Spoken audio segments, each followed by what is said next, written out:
Welcome back, folks. I'm Frizz, and today I'd like to take some time to talk about what actually makes a good archetype in Pathfinder 2e. For those of you familiar with this channel's history, the fact that I have some strong opinions about what makes an archetype good isn't surprising, considering that this channel actually started with me reviewing archetypes. Despite what you might expect, however, mechanical strength isn't the only relevant factor when you're talking about what makes an archetype good.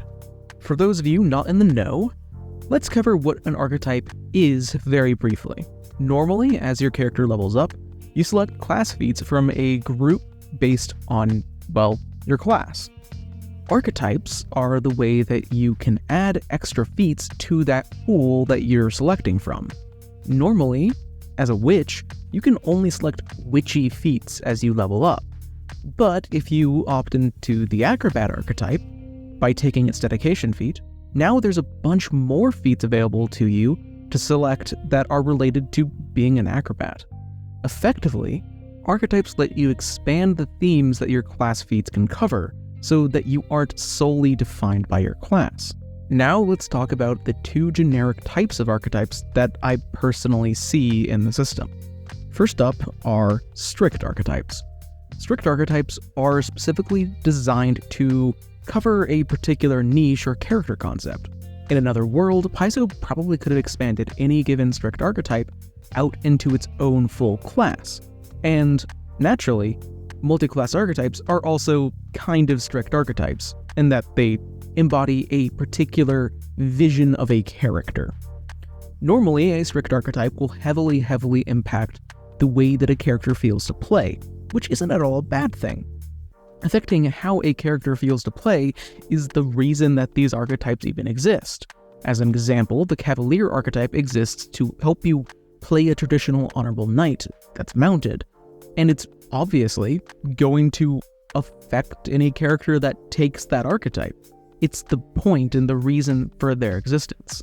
The other broad category of archetypes that I personally see in 2e are what I'm calling tool archetypes. Instead of broadly affecting your character, tool archetypes just give access to a tool of some kind or help you use it. This could be like the acrobat archetype, which helps you do a lot of fun stuff with acrobatics. Or it could be something along the lines of the sentinel archetype, which allows for a lot more characters to use heavy armor and actually use heavy armor better. Tool archetypes don't make drastic fundamental changes. They just give some extra capabilities. Of course, these two categories aren't concrete separations or anything. Some archetypes absolutely blur the lines between the two, and I am certain that there's at least one or two archetypes that don't fit into either category.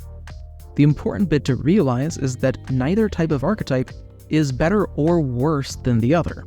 If you don't want to change anything radical about the vibe of what your class provides, then a strict archetype probably isn't for you. But that's just because it's not what you're looking for, not because, strict archetypes are bad. What makes the two types of archetypes good can differ a little bit, but the size of the archetype is pretty much always important. Almost as a rule, strict archetypes tend to have a larger scope than tool archetypes, but in general, I think that archetypes with more feats are often better than archetypes with fewer feats. This is just because it allows for them to explore more of what makes that archetype unique, and it allows for you to lean more into the concept that is related to the strict archetype, or just lets you do more cool stuff with a tool archetype. And always, taking additional archetype feats is optional, so if you don't want to take it, you just don't take it, you take a normal class feat instead. As an example, the dual weapon warrior archetype could have gotten away with a lot less feats than it actually has.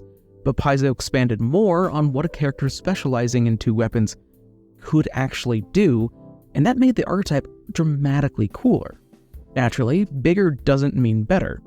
Some archetypes don't need a huge quantity of feats to accomplish what they're trying to do, and that makes them good. But if you have a very wide scope, then, well, you probably need a lot of feats for that, and really, to make that archetype good, you need a lot of feats to cover that wide scope.